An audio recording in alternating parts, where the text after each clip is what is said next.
today. The first, um, we have Mr. Ahmad Haruna Abu Bakar, PhD, MSc, PhD scholars from Nigeria. Before that, we apologize that today Dr. Aliyu cannot join with us because he has connection problem in Nigeria. So we changed the speaker from Dr. Aliyu to Mr. Ahmad Haruna Abu Bakar. Second, we have Mr. Tayyab Amjad BBA MMM. Also, he is PhD candidate from Pakistan.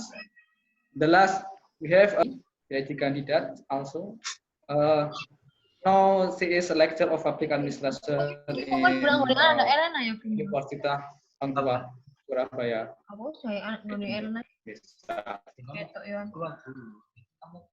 Before the presentation begins, let's know the regulation how the presentation will be going on. First, every speaker has 15 minutes to deliver the presentations, and then the question and answer session will be conducted after all speakers finish their presentations. Okay.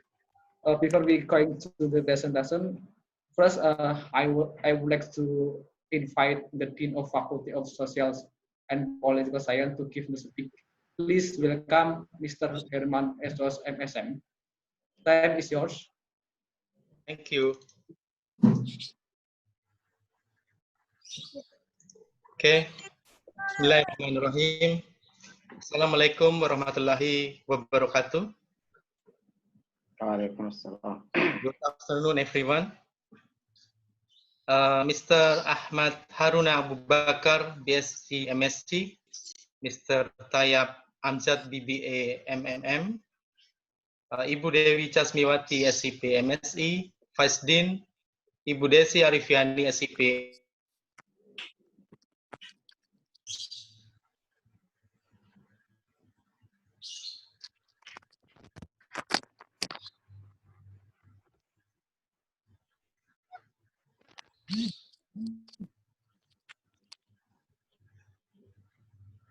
Hello, Mr. Herman.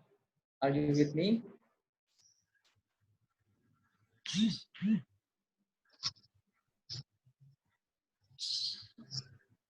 Hello, Mr. Herman. Are you with me?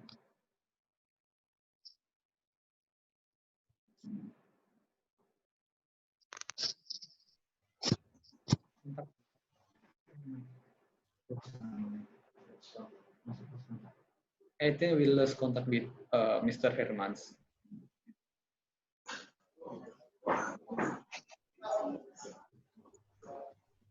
Okay, we wait 2 minutes if Mr. Hermans cannot join with us. So we in the next.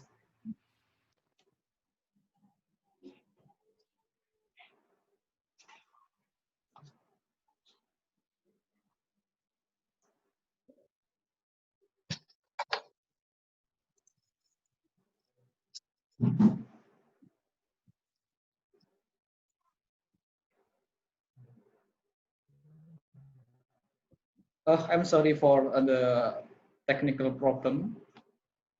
I think we lost Mr. Hermans now. Mr. Hermans? Okay, ladies and gentlemen, we are going to the presentations. Well, I would like to welcome the first speaker to deliver the presentations, Mr. Ahmad Haruna Abu Bakar, PhD, MSc.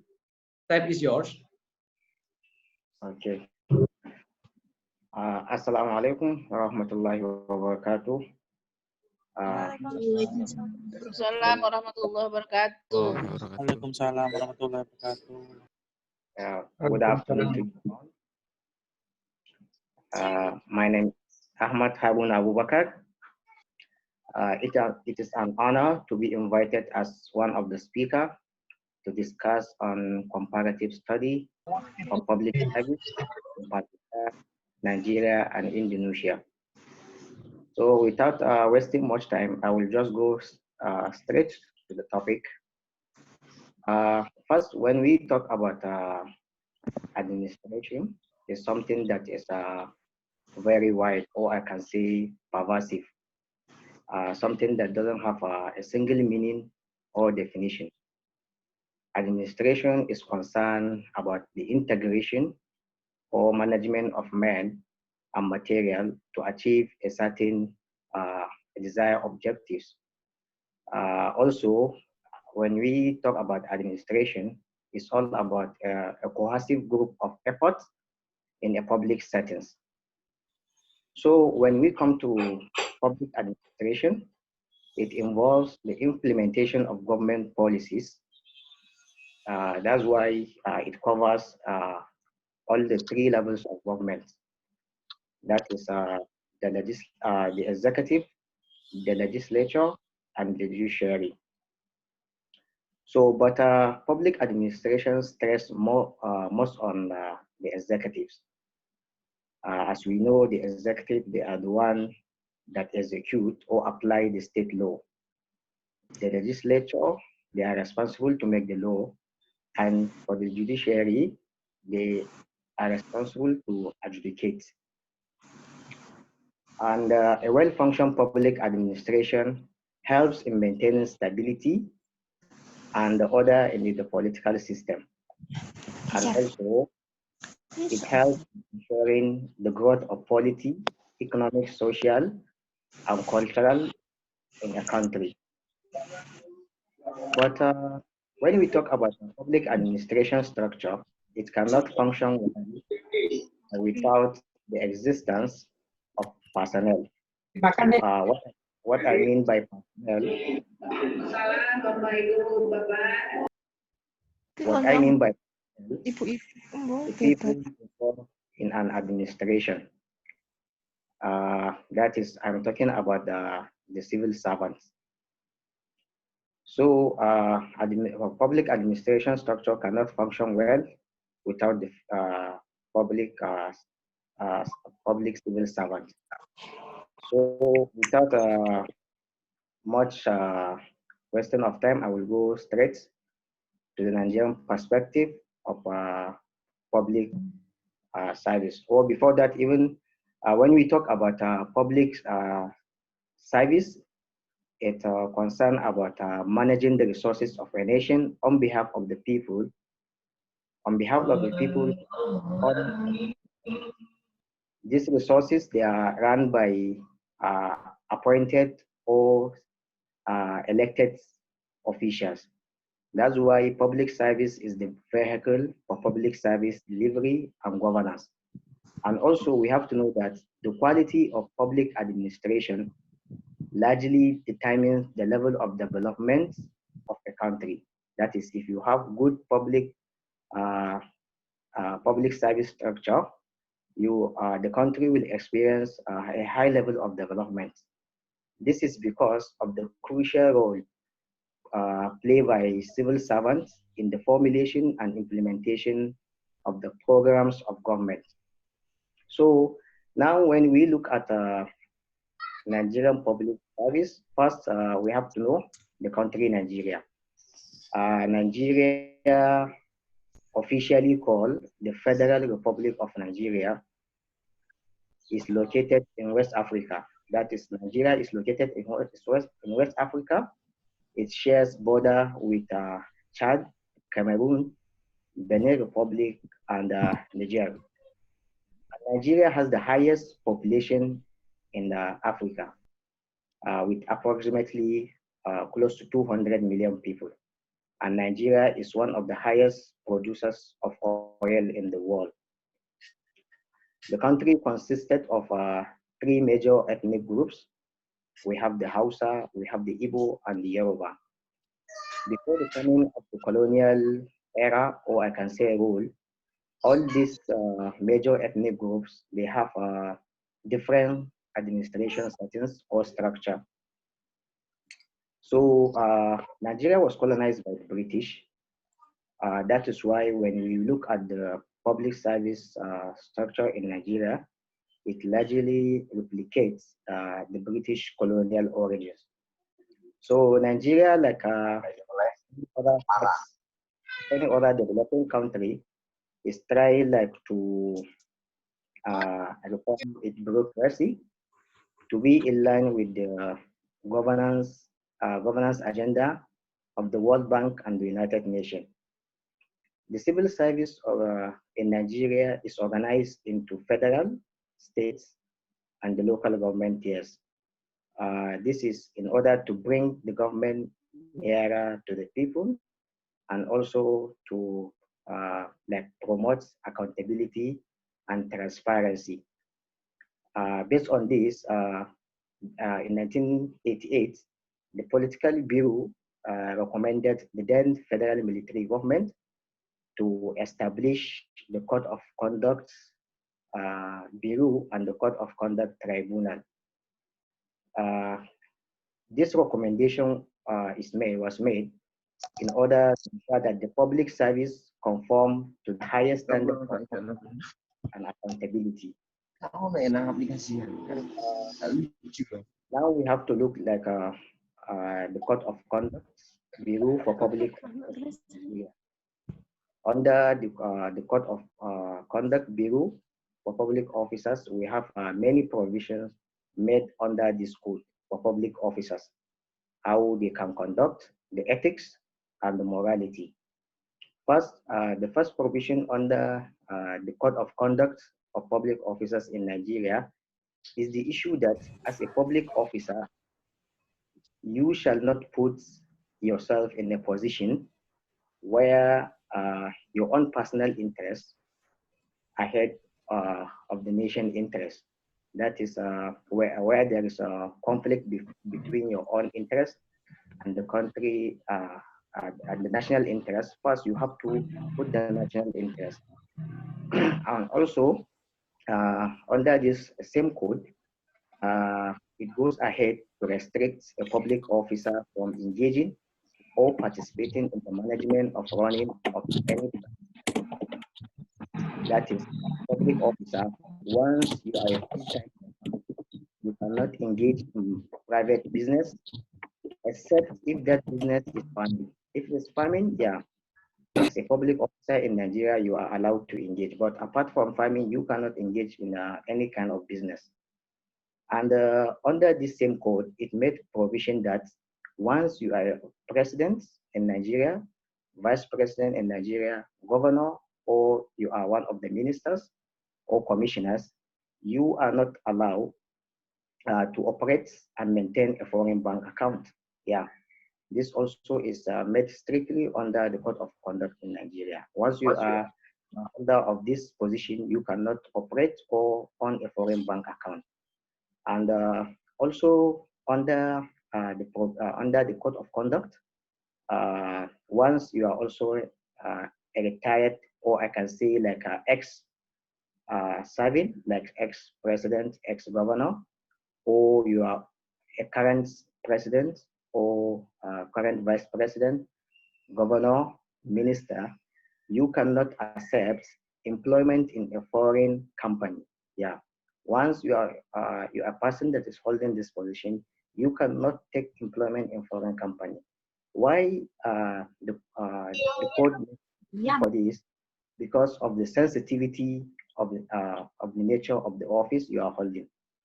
And also, as a public officer, it is prohibited for you to accept gift or benefit from commercial firms. Because why provision made this in case where like the company has a business contract relationship with the government, you as a public officer, you cannot take or benefit from such kind of company. And moving to another provision made of this code, the most important is as a public officer, you are under obligation not to take bribe. Yeah, not to take bribe or any kind of inducement while executing your responsibility or duties. When we talk about bribe, we are talking about like cash payments, like a secret commission. Yeah, you cannot take. So also another provision made under this code of conduct for public officers, like before you are elected into office, or before or after like 3 months being into office, you have to declare your assets, you have to declare your liability, and also you have to for your unmarried children. What I mean by unmarried children under this code is if you have children that are below the age of 18, also you have to declare all their assets and liability. Yeah, also.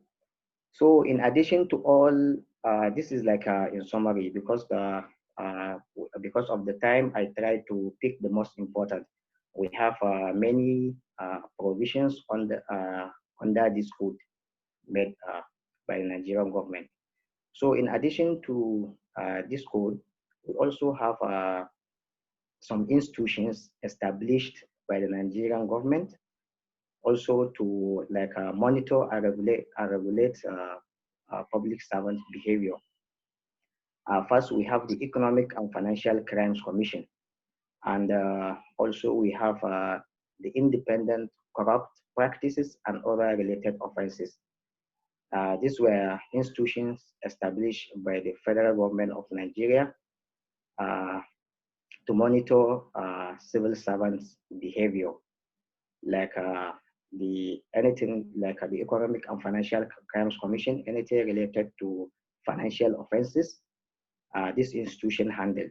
While the ICPC is like it handle any kind of misconduct from the public civil servants.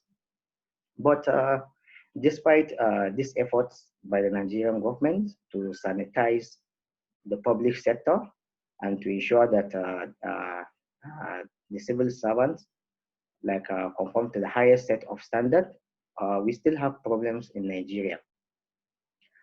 First is the issue of I can say like the public service, the performance is still low. Yeah, when we talk about the service delivery in Nigeria, it's still poor. This is due to the lack of accountability and transparency. And when it comes to the issue of corruption, yeah, corruption still exists in the Nigerian public service. And also another problem that the Nigerian public service is facing is the issue, like I earlier mentioned, those two institutions set up by the Nigerian government, like the EFCC, that is the Economic and Financial Crimes Commission, and the Independent Corrupt Practices and Other Related Offenses. This institution are still weak.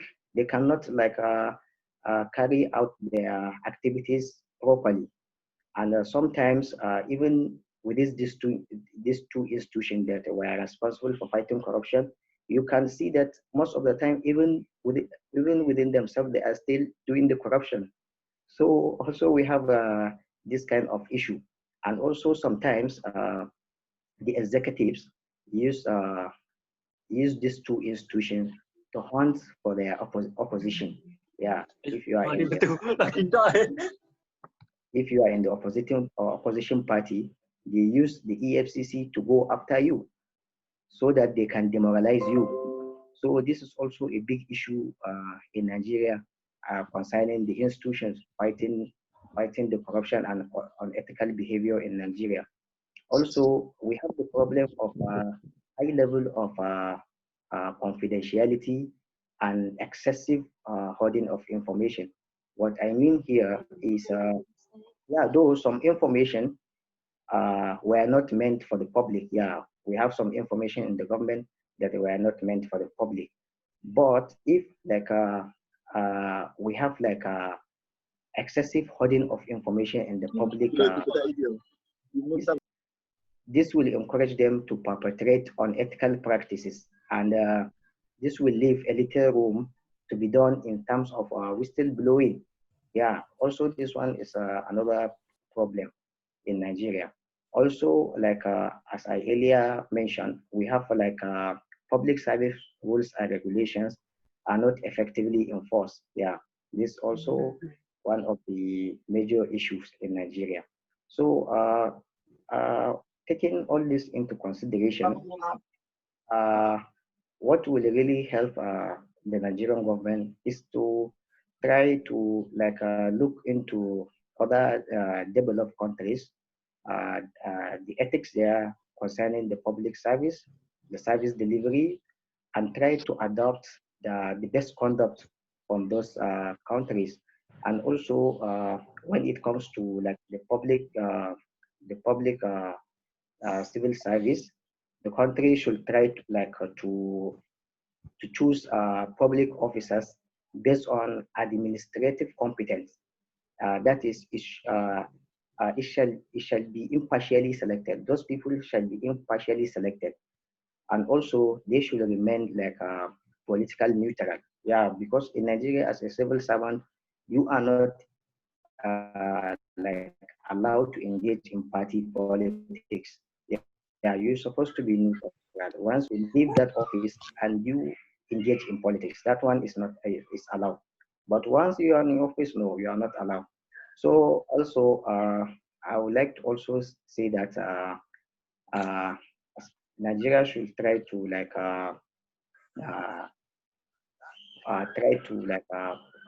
develop other courses that will help a public office holder to put the spirit of service to the community first before his own personal interest.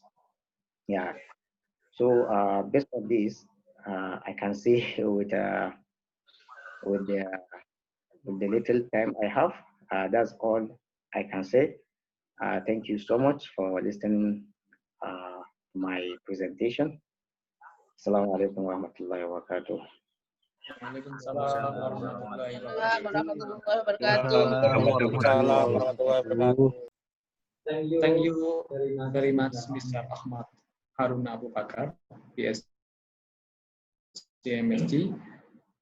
Thanks for the informative and interesting talks. I think corruption is the biggest issue in public administration system. Yeah, but we will discuss it in the question and answer session. Okay, now let's move on the next presentations. Please welcome Mr. Tayyab Amjad BBA MMM. That is yours.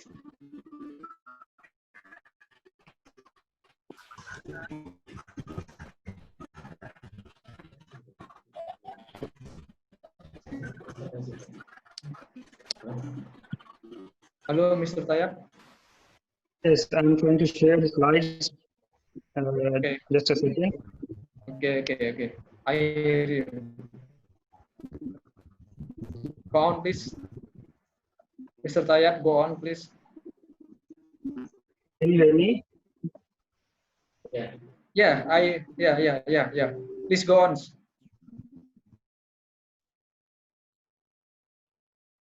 Wait a second. I'm just trying to share the slides.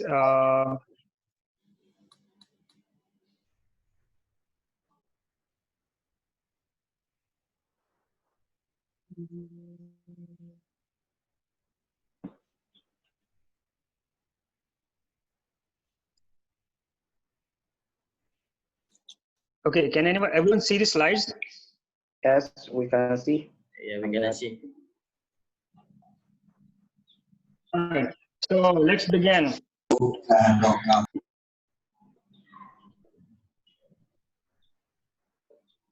Bismillahirrahmanirrahim. Assalamualaikum warahmatullahi wabarakatuh.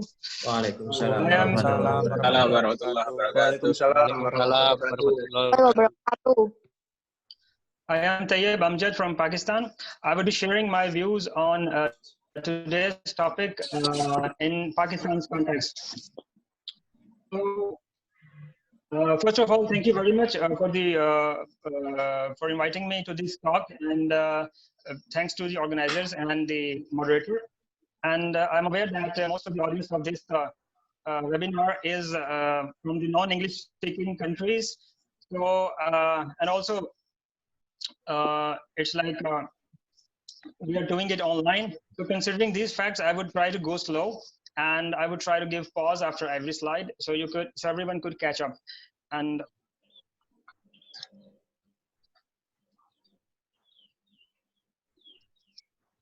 Please allow me to introduce Pakistan, because I'm sure most of the international participants would not have known Pakistan as much.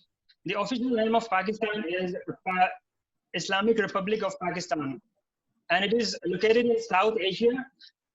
It is the world's 5th most populous country, with a population of more than 212 million. By the geographical area, it is the 33rd largest country in the world. You see the map, here is the Pakistan. On the eastern side, Pakistan has border with India, and on the western side, it has borders with Afghanistan and Iran. And on the north, there is China, and on the south, there is the Arabian Sea. Coming on our topic, which is public administration. In Pakistan, the public administration is administered or controlled by 2 types of bodies. First is the Pakistan's democratic government, and second is the Pakistan Army. Now, every country has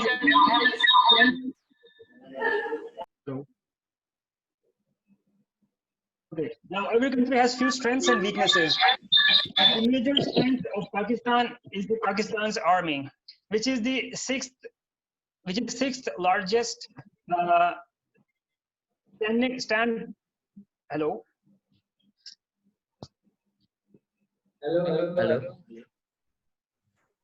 The major strength of Pakistan is the Pakistan's army, which is the 6th largest standing armed force in the world and is also a nuclear power. It is the only declared nuclear power of the Islamic world as well. Unlike the armies of many countries, Pakistan army is involved in public administration as well. They own and run public schools, colleges, universities, hospitals, banks, and engineering and construction organizations. Pakistan's army is highly professional and organized, and therefore the public administration in their organizations mostly meet the professional standards. On the other hand, Pakistan's civil administration, which is controlled by Pakistan government, is not highly efficient in their services. So in today's talk, I will be focusing on the civil administration. In other words, Pakistan's government's public administration.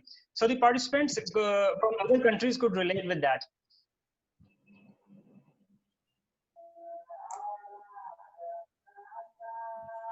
Now, being a social student of being a student of social sciences, instead of discussing the structure of public administration, I would discuss more from the social perspective, which would enable you to relate with that from your respective countries. Okay, within the social perspective, my discussion would be more on social challenges in public administration and their root causes. So the main question that I would be addressing today is why the government-owned public administration in Pakistan is not highly efficient in their services.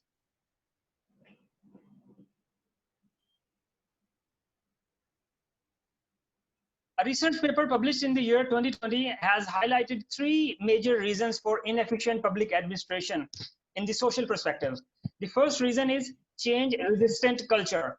This means when individuals have a mindset of not accepting a change or innovation or new idea, so the individuals resist the change and new ways and prefer to stick with orthodox or traditional ways. When most of the individuals do that, it creates a change-resistant culture. This culture prevails in many developing countries. Pakistan is also one of them, because generally people in Pakistan are reluctant to adopt the change. This resistance to change shows in people's behaviors, actions, decision-making, and choices. And this reality could not be changed over a shorter period. The major disadvantages of the change-resistant culture are, first, it restricts the development of the public organizations and ultimately the progress of the country. Now the question is, how does it restrict the development or progress? It's because when the public officers will resist the change and innovation, they would stay outdated and cannot compete with the rapidly changing world. Particularly if we talk about technology, for example, the public organizations must be flexible to adopt new changes and innovation to deliver an efficient service so that they could compete with the private sector organizations. That is the development. So if they resist the change, they cannot develop and progress. Secondly, the change-resistant culture increases the time of service delivery in the public organizations. How? Simply because an old and outdated system cannot work faster than an updated system, of course. So this was the first major reason, change-resistant culture.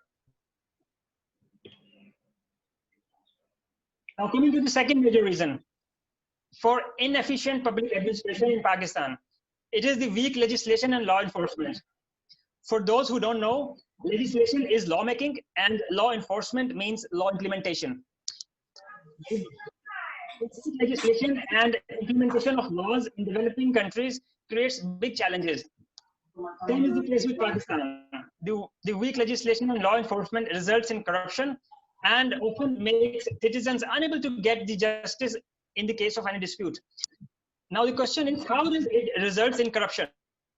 Well, if the implementation of law is weak, then public officers who want to do corruption, they could easily do that without getting caught by the law enforcement authorities. So that creates a serious problem, as it promotes a toxic culture in public organizations, which negatively affects the general public as well.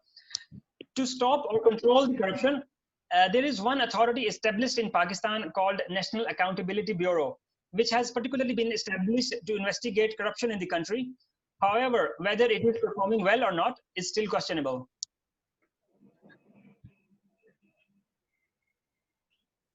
Now, coming to the third major reason for inefficient public administration in Pakistan, it is the lack of professionalism. Here the question is, what is professionalism? Well, professionalism includes personal qualities and behaviors that demonstrate commitment to effective performance in a given job. Means doing your job in the best possible way is professionalism.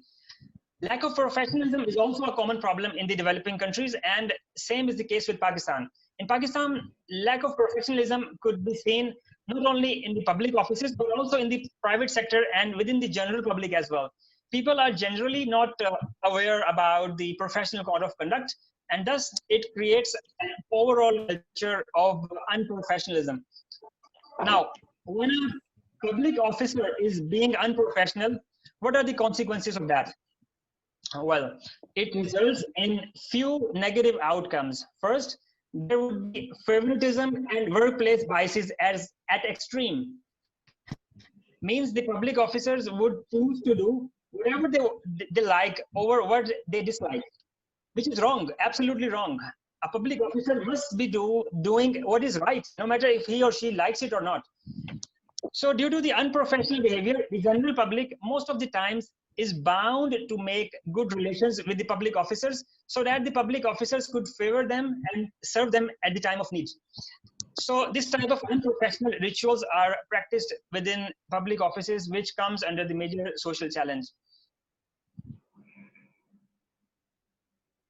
Well, I think I have explained well to you the three major social challenges in the public administration within Pakistan. And I've tried to cover it from the social perspective. Being a student of social science, I have tried to cover it from the social aspect, and I have tried to open the problem. I have tried to expose the problem openly in front of you from the social perspective. And I hope you must have noted some good points to make a comparison with the situations in your own countries as well. That's all from my side. If anyone has any questions, please feel free to ask. Thank you very much. Okay. Thank you very much. It's very fast, yeah. I know that is okay. I think it's interesting presentations. Well, that human resource in the public sector is one of the issue in public service, but we will discuss it in the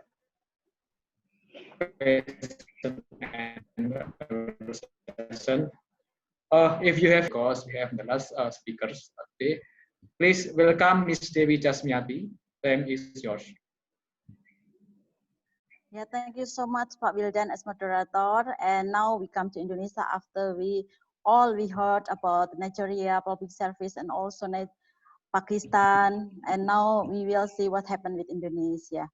Okay, but first of all, I would like thanks for all participants who already attended and listened for this seminar. And here, now we come to the Indonesia. And also I would like to welcome for all audience participants from foreign country, from China, from Malaysia, also from Nigeria. Good evening and good morning. You are there still in the morning. We are now in the evening. Okay, you can see my slide, right? Yes. Okay, yes. Now we come to Indonesia. Here I am Dewi Chasmiwati. I am from part of Indonesia, but it's Indonesia. Sorry, West Indonesia, from Surabaya city, from Tuah University in Indonesia. And this is our map. This is our country. We are large. Here we have 17,504 islands. We have also the second longest beach line in the world after Canada, 80,000 kilometers square.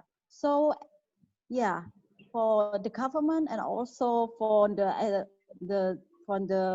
judicative legislative in Indonesia, of course, it is not easy work to manage the big country like this, of course.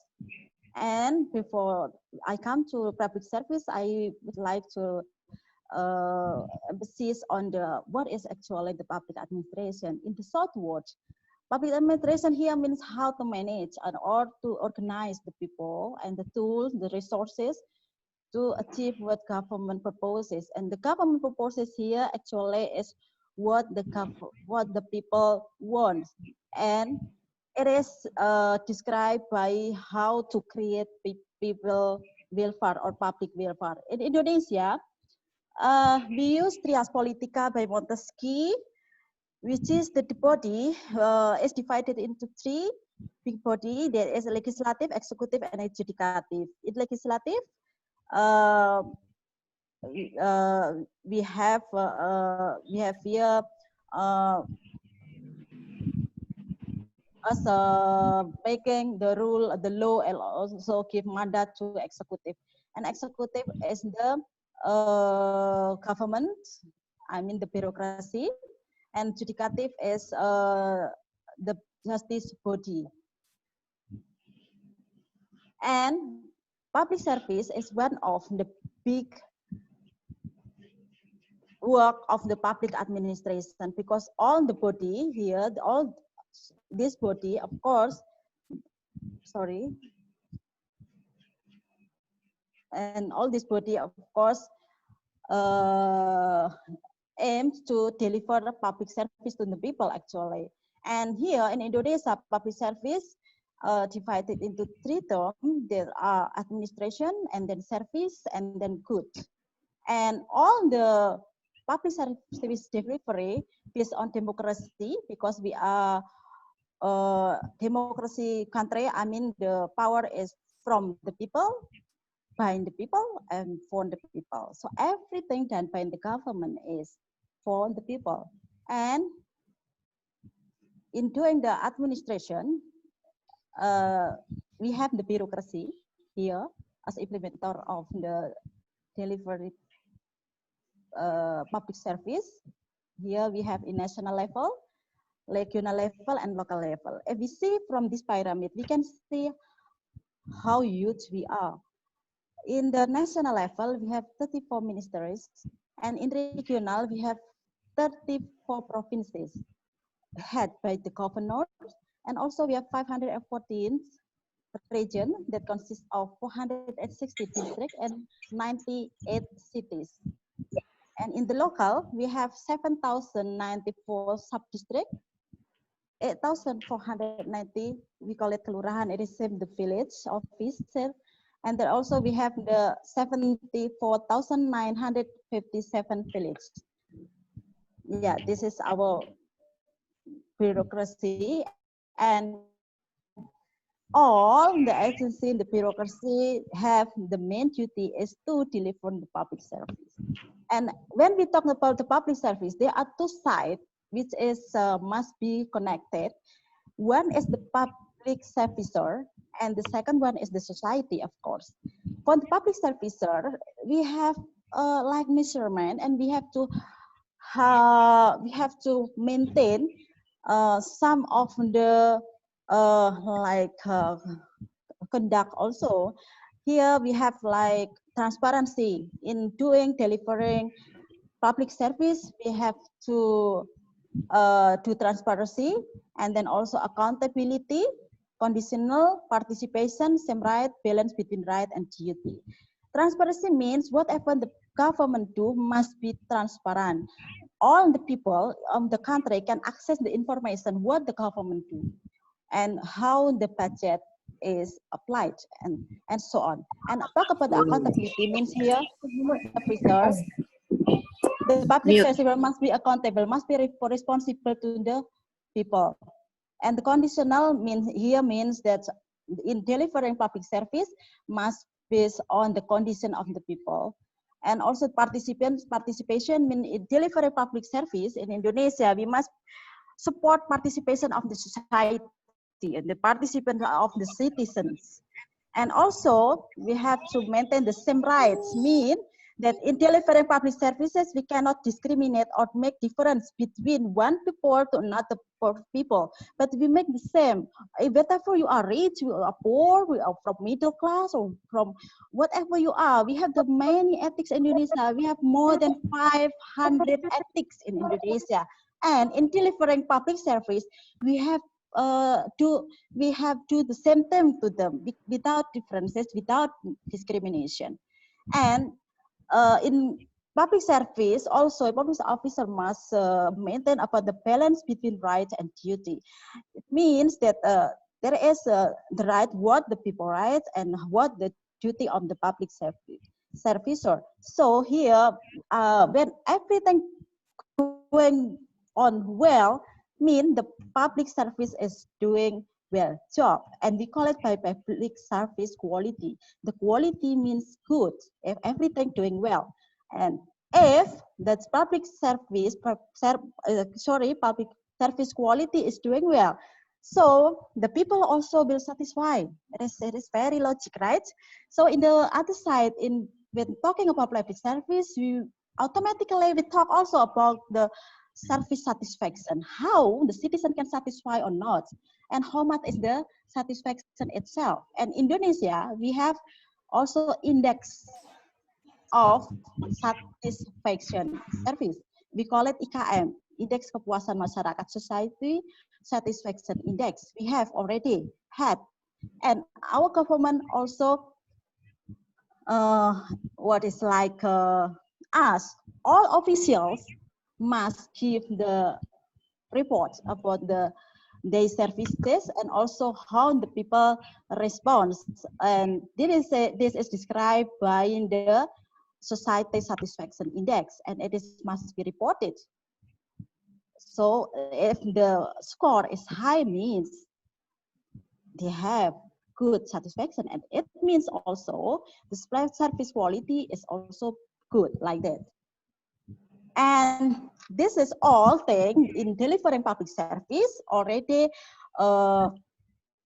provided the policies that explain about this. Some of them are Minister Decree of PAN. This is the Ministry of the Empowerment of Civil Servant number 63, 2004 upon the principle of public service. And then beside that means the Decree of Ministry of Public Service Empowerment number 25, 2004 about general guidance of formulating society satisfaction index. So here the government already provided how to measure the satisfaction of the people. And also beside that, we also have the Act number 25 of 2009 about the public service. And also we have also Act number 23, 2014 about local government, in which all the government which is you are in Papua, which is you are in Aceh, which is you are in Java, wherever you are, must be prioritize basic service for the people. And this is already done by the government of Indonesia. So by doing this kind of the regulation, actually, in delivery public service, we have already had improvement. Any improvement objectively in terms of administration, goods and services. In terms of administration, I can mention, this is just like an example, right? Like we have now already had one-stop service. So the service no need going from the one office to the other office, but just come to one office and then everything will be done. But of course, it is need process. Some cities, some part of the region can make it very well, but still the others still learning like that. And also we have also improvement, which is we use online system. Everything we use online system, like in hospital, and we have I mean this when we want to access the insurance, we also use online system. Even when we pay tax, now we use online system. And in delivering goods, also now there is improvement. It can describe by the public goods now we have already improved well, like how many stations we have now and how it is built up, and then also bus station. This is like an example, right? And also in the infrastructure, you have now also the infrastructure is better to be compared to the previous years, and the government really want to increase the infrastructure in Indonesia right now actually. And like one of the reports I cite, now there in 2020 already there is the improvement of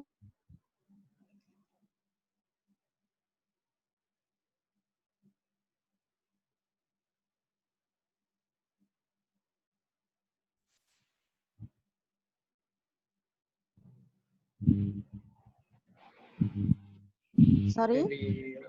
Okay. Sorry, Ken? Yeah. Okay, I continue. Sorry with my connection. There is something with my connection.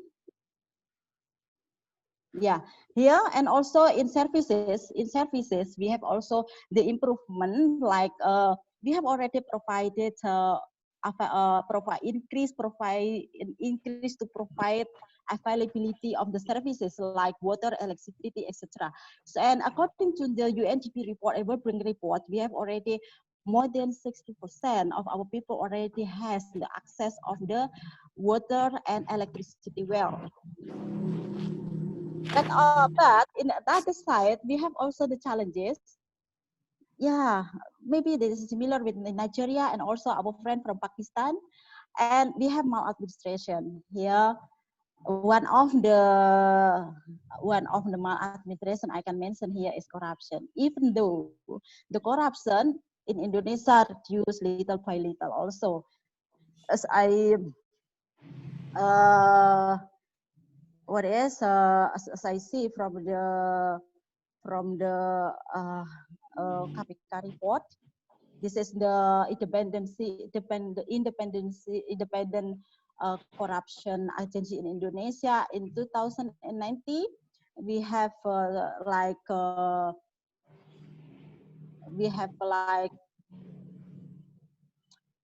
90 to 271 cases in corruption, and this number is decreased be compared in 2018 as much as 455, and also this is also decreased be compared to the previous year 2017 576 cases.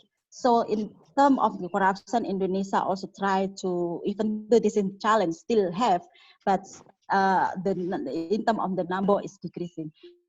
Also, we have the challenge in delivering public service is about human resources, especially in catching the technology, because right now the technology is going so fast, and it needs to be catch also to be mastered by the public service, how they use the technology. And this is we have some region we still have prepared for the resources to catch up to use technology very well. And beside that, we have the challenge about the population. Yes, Indonesia is the most populated Muslim country. Right now we have approximately 260 million people, and each year we increase around 1.3, 1.6% in terms of population. Why this is become challenge about the population? Because the population means more people, and more people means more needs, more interest must be fulfilled by the government. So this is the challenge: how the government this present day and the future can fulfill all the basic needs actually of the people of Indonesia. And this is the challenge. And the last challenge is about the environment. Here means the environment, like the changes in the environment itself. For example, like the climate, like the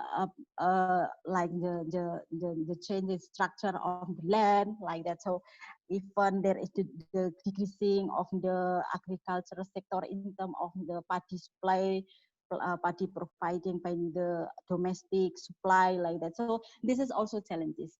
So this is what I already listed about the challenges most in delivery public services in Indonesia present day and also in the future. So how to face the challenges? Yeah, the first one is actually by owing the good leadership. Yeah, not only good leader but also good leadership. How to manage the country? This is public administration job. We have to maintain and we have to have the good leadership. And the second one is to change to face the challenge. If we have to increase good decision making, and as representative by the good public policy, means the public policy must be always representative of what people want. Because we already now also apply new public services, which is there is the closeness between the public servicer and also the citizens. And also to face the challenge, we need the good governance, better management by applying good governance, more and more good governance, so that the maladministration also can be solved. And besides that, we also need to increase the resources in terms of the human resources and also non-human resources, and especially here in the increase the resources, what I mean is the non-human resources, because besides that also we have to increase the innovation and increase human resources capability to answer the challenges. And innovation is also the important thing we have to maintain, we have to establish, we have to create to delivering public service, so that if everything, the challenge can be handled, can be faced very good. So the public service in Indonesia, I am optimist, will be going better. And better public service mean better public administration. And we can improve also the people welfare.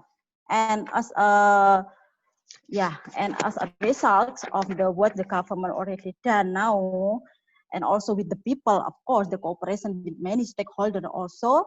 Right now, we also are already achieved the people welfare. One of it is described by Human Development Index. This is Statistics Composite Index by UNDP in 2019. I saw that Indonesian Human Development Index right now increased. Even it is higher than Philippines and China, which is Indonesia is 0.707, and then Philippines 0.712, and China 0.758. And this is Human Development Index is composite of the three elements. They are life expectancy, education, and income per capita. Means that's what now or the government do also cooperates by the all stakeholder and also the civil society. Now is going better. I'm optimistic, and if it will done, at last Indonesia will be Indonesia Raya. Thank you very much, and thank you for listening in my presentation. Terima kasih. Assalamualaikum warahmatullahi wabarakatuh. Waalaikumsalam. warahmatullahi wabarakatuh. Waalaikumsalam warahmatullahi wabarakatuh. Thank you very much, Miss Dewi Jasmiati. I agree one thing with you. This about leadership. Yeah, public leadership is the key for a good government. Okay, ladies and gentlemen, now we come to the question and answer sessions. We will build 2 sessions, and each session is for 3 questions. Before that, please up and don't forget to mention your names. Any question, maybe? Hello, everyone. Any questions? Hania Hanafi. Okay. Hania. Also, you can write down in the chat room. Okay. Okay. So, Mrs. Mr. I will going Mrs. to Hania chat. Hanafi. Mr. Hani Hanafi. Ya, assalamualaikum warahmatullahi wabarakatuh. Mr. Hani Hanafi. Ya, Salam. I want to ask to Mr. Tayap.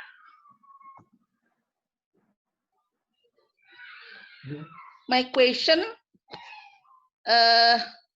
explain what are the factors why Pakistan still is not accept change yet.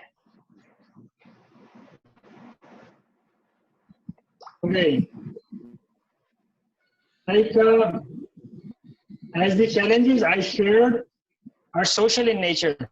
So the social challenges or social changes always take time to happen, because such things get enrooted in the cultures, and it takes time to change the cultures. So social change always takes time to happen. And adding to this, we have always had a low literacy rate since we got so this is another reason. Everything are like so it will take time to change or to overcome these challenges. It will take some more time because the nature of the challenges is social. So it will take time naturally.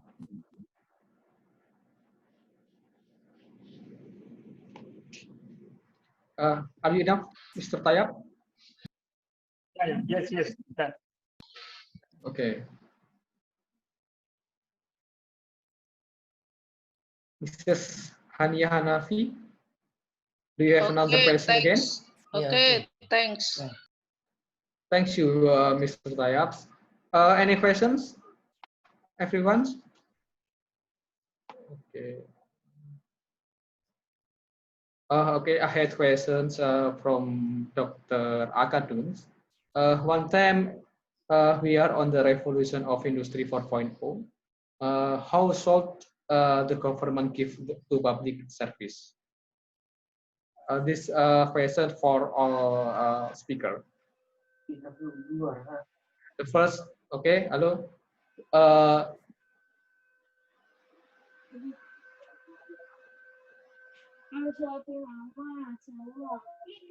Okay, we start from Mrs. Devi. Mrs. Devi. Yeah. Okay.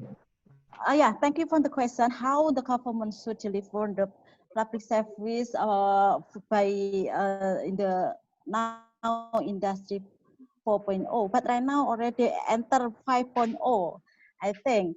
And yeah, this is what I already mentioned previously, that one of the challenges in public service is about the environment changing, the technology changing. And the technology is very fast improve on how we face it. And the first one is we must increase our human resources development. We must improve of human resources capability in doing public service using the technology. And beside that, also the government needs to increase the other human resources infrastructure, for example, the tool, for example, like how we provide the bytes, how many megabytes that we must provide. And yeah, this is like the comparison right now. For example, like now, I have little information from Nigeria that Nigeria, the Wi-Fi is not as well as in Indonesia. Right now, we can join in this meeting from the different part of Indonesia directly, and very difficult for us to find out the difficulty. And this is not happen in Nigeria. Means what the government do actually right now is better in catching industry 4.0. What I want to emphasize is we have to the government in delivery service must be increase the resources, increase also the innovation. So the revolution 4.0 right now enter 5.0, I believe can be followed by Indonesian people and followed by Indonesian government in delivering public service. That is my answer. Mr. Wida? Okay, thank you. Okay, thank you, Ms. Dewi Casmiati. Maybe Mr. Ahmad Abu Bakar. Okay. Are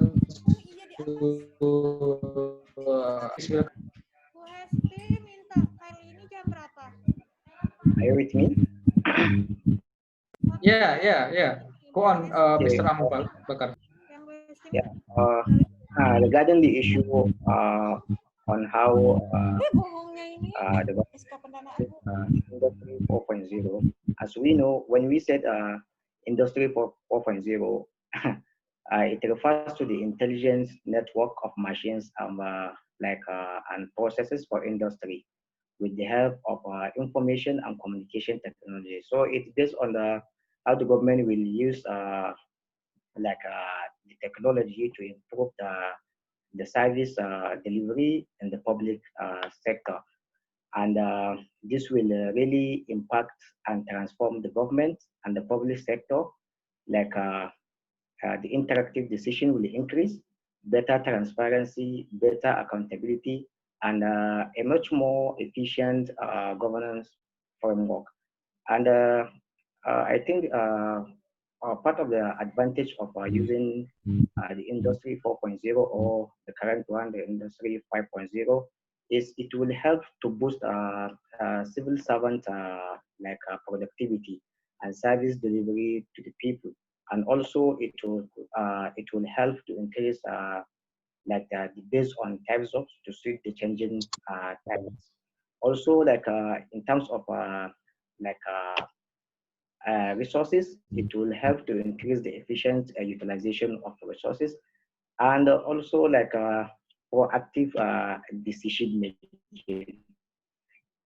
Yeah, so that's all I can say regarding how Industry 4.0 will help the government in the public sector. Okay, thank you, Mr. Ahmad Abu Bakar. So we're going to Mr. Tayyab Amjad, but there is another question for Tayyab Amjad. The question is from Wiki Rusmanto. Question for Mr. Tayyab. Public service face many challenges, especially those related to demands of public satisfactions.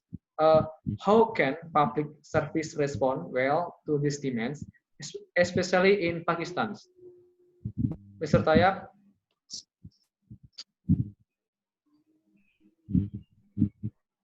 Okay. Honestly, the public service is still not been able to in a good way. People satisfaction and give high quality service. And the major reasons are the first of all, the system is outdated. The systems are not improving within the organizations. Like I talked in my there is a change resistance.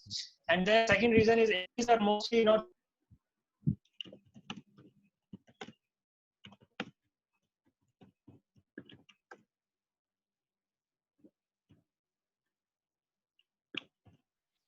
Hello, Mr. Tayyab. Hello, Mr. Tayyab. Do you hear me?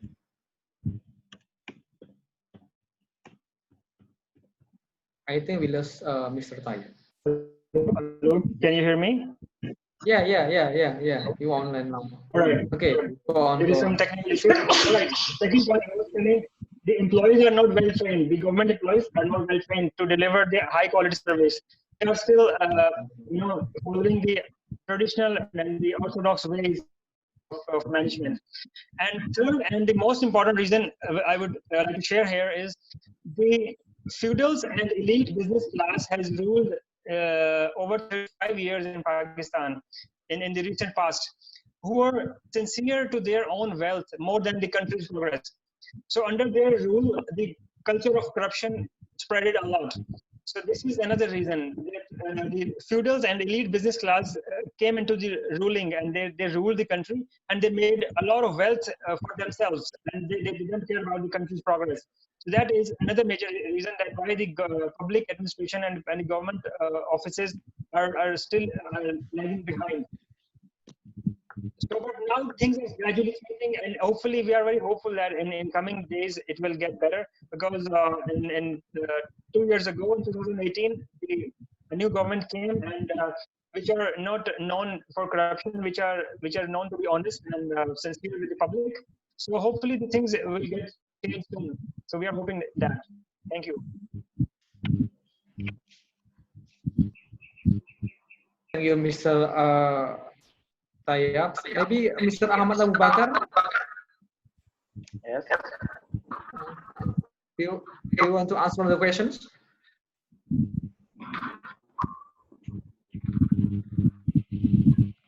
Okay. Okay. Thank you very much. Thank you very much for the explanations. Especially to Mr. Tayyab. Thank you. You're welcome, Mr. Wiki Rusmanto.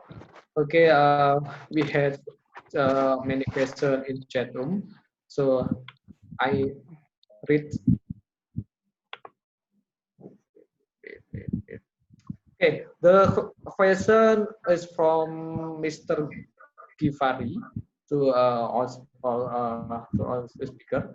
In this pandemic era, how do we keep the value of community satisfaction still high with the various limitations? Because now everyone, they don't like this government today. And then from Dedi Setiawan, hello, my name is Dedi Setiawan, student from Tuah University. The questions, there any special service to develop for public administration in Nigeria and Pakistan? And then from Simon Gaya, also from Public Administration Faculty of Social Political Science Universitas Tuah. What motivations can you give us students majoring in public administration in order to play an important role in developing this country during the pandemic COVID-19 outbreak? Okay, and in the era 4.0, what's the role should we do? Thank you. Okay, there is a question in the chat room. Maybe besok bisa ya? Okay. Hari Senin bisa. Halo. Okay. We can start from Mr. Ahmad Abu Bakar to answer the questions, please. Pardon, the first question talking about what? Sorry. Okay, wait. The first question from Mr. Guivari. In this pandemic era, how do we keep the value of community satisfaction still high with its various limitations? Sorry, pardon, repeat. Sorry. How can we give what? Mr. Abu Bakar, do you hear me? Yeah. You repeat the question. Sorry. Hello, Mr. Abu Bakar? Yeah, I'm with you.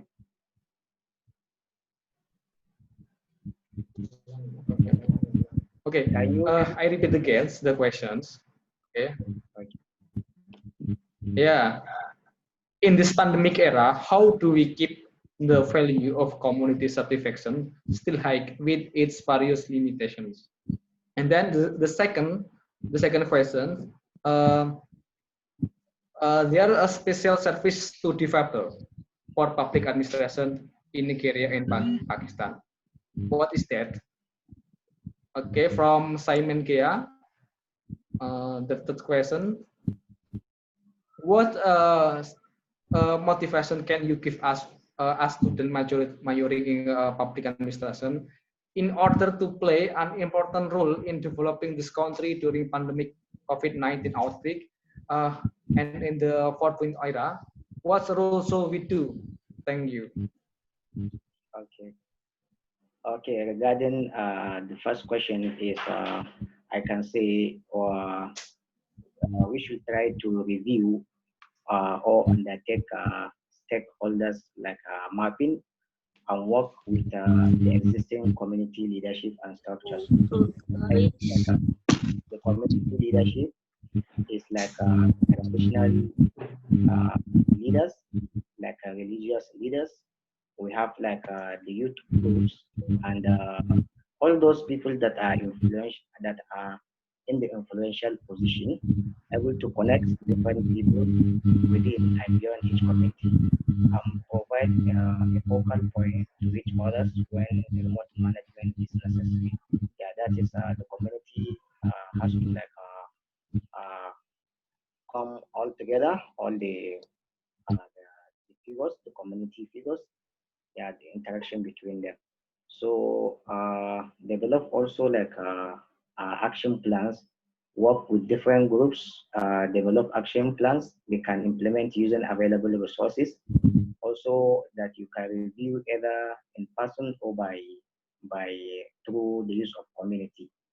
Then regarding the second questions, you said how what like defiable or something like that. Sorry, can you repeat the second question?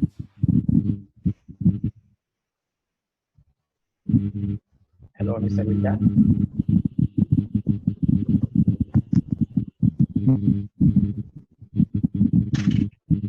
Hello, Mr. Wilda. Sorry. The second question is about what is public service, especially for disabled people in your country, in Nigeria and Pakistan? Are they like disabled service? Means means like a violators of public service or something like that?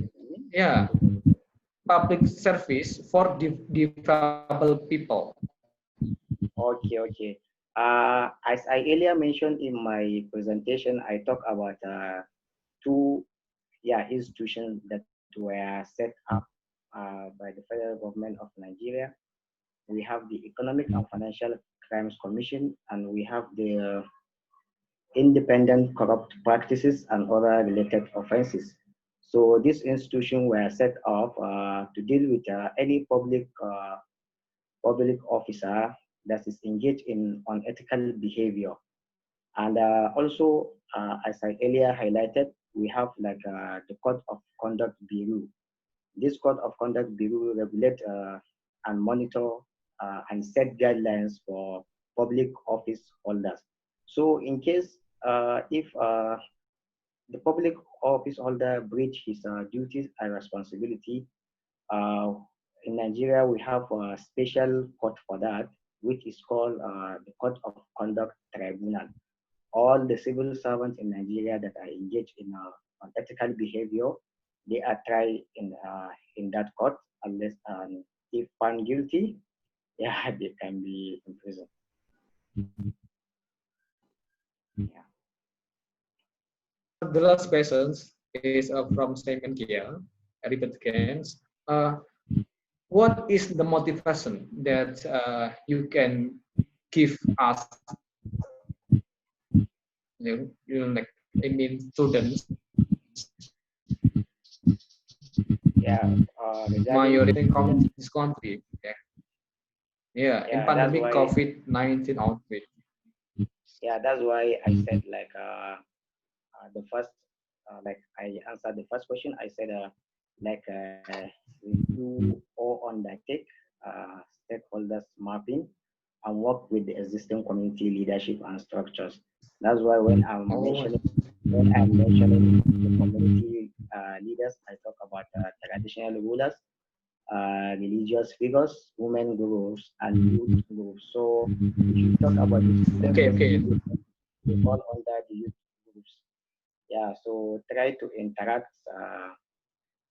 with each other to connect different people within and beyond each community and provide a focal point to each others. Yeah. Okay, thank you, Mr. Abu Bakar. Now we move to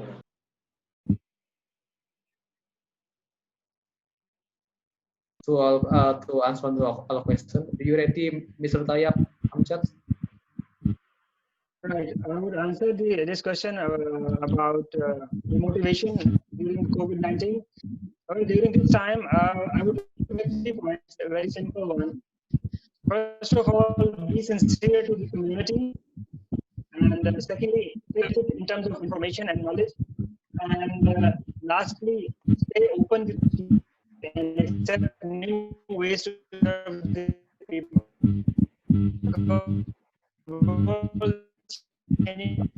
It's change to catch up with, and that's all you know during this time particularly. Thank you.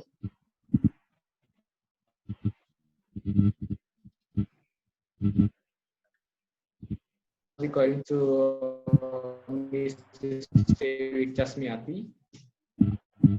Hello, Miss Dewi. Yeah. I'm listening to you. Are you ready to answer? Yeah. Thank you for the question. I would like to answer. The first question is about how we keep the value of satisfaction of society under this pandemic. And for sure, for delivering service cannot stop automatically with the pandemic. The government still continue deliver public service, even though there is limitation. For example, like people going to the hospital, there is a limitation of the number of the patient who came there. Previously, can be one district hospital can be serve around 100, 200, 300, but right now cannot. But still keep doing service with limitation because of the we have to maintain the security of the people for sure. And also in the some public services places also like in the village officer, also in the education also still going on, even though with another innovation. For like now we use online, and also in teaching also we use line. It not means that in the pandemic services stop. It doesn't mean like that, but using innovation, using another type without reducing the substance of the public service. This is number one. So still we maintain the value of the satisfaction of the people, and the people already known. And this is because of the security. The health security is the most priority. And about the second question, because the question is for Nigeria and Pakistan, so I cannot answer this. And the third question is about motivation role for the student. Yeah, for the student, first you have to keep studying. Even though you are using online, you are using WhatsApp and whatever it is, keep studying. Stay at home, be safe, be safe, stay at home.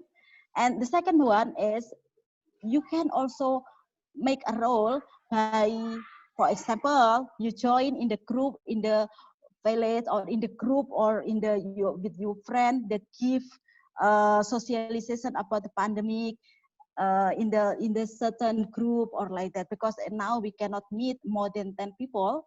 So that just make also the WhatsApp group. You can also discussion about this. You help what going on with this condition and so forth, and what should we do in the house. So as a student, you must be continue to be good student. No need to stop to be good student. Continue your job. You can be keep learning. You also can give contribution directly by, for example, join in the group community or to be volunteer like that. Thank you very much. Okay, thank you, Mr. I'm sorry that because the time is enough.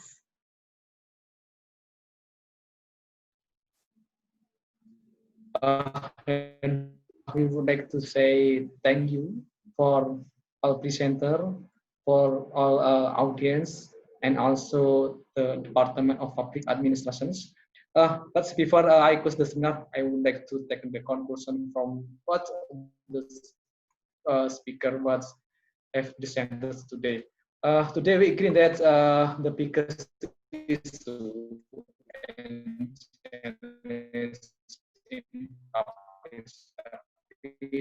and they have an independent institution for combating corruptions, but corruption still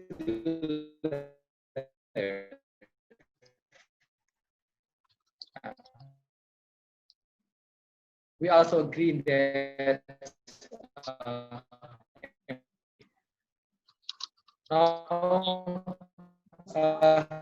we have in Indonesia an effective public administration system. But there is something to be concerned in the public administration comparative study. Each country has different characteristics, uniqueness, local wisdom, culture, and bureaucratic structure. So not all public administration system in one country can be implemented in another country. Head of public has a last statement. Mr. Samrit, please welcome. Okay, thanks to Mr. Wildan. Assalamualaikum warahmatullahi wabarakatuh. Ladies and gentlemen, thank you for coming to join us in this international webinar. We hope that this event will provide knowledge about public services in developing countries. On behalf of Public Administrations, Tuah University, thank you for all participants for making time to join us here today. I hope we can meet again. It has been our pleasure to host this event. We look forward to seeing you at the next webinar. I wish you all a pleasant day, and I hope you are always healthy in your home. And I say you good luck in your life. Assalamualaikum warahmatullahi wabarakatuh. Waalaikumsalam warahmatullahi wabarakatuh. Thank you, everybody. Thank you. Hopefully the president will keep a bit for us. Thank you for your attention. See you later. Welcome. See you too. Thank you. See you. Thank you. Mister. Thank you, Mister. See you too, Mr. Okay. See you. Mr. Froji. Yo, thank you Mr. Fauzi, again. Mr. Redi.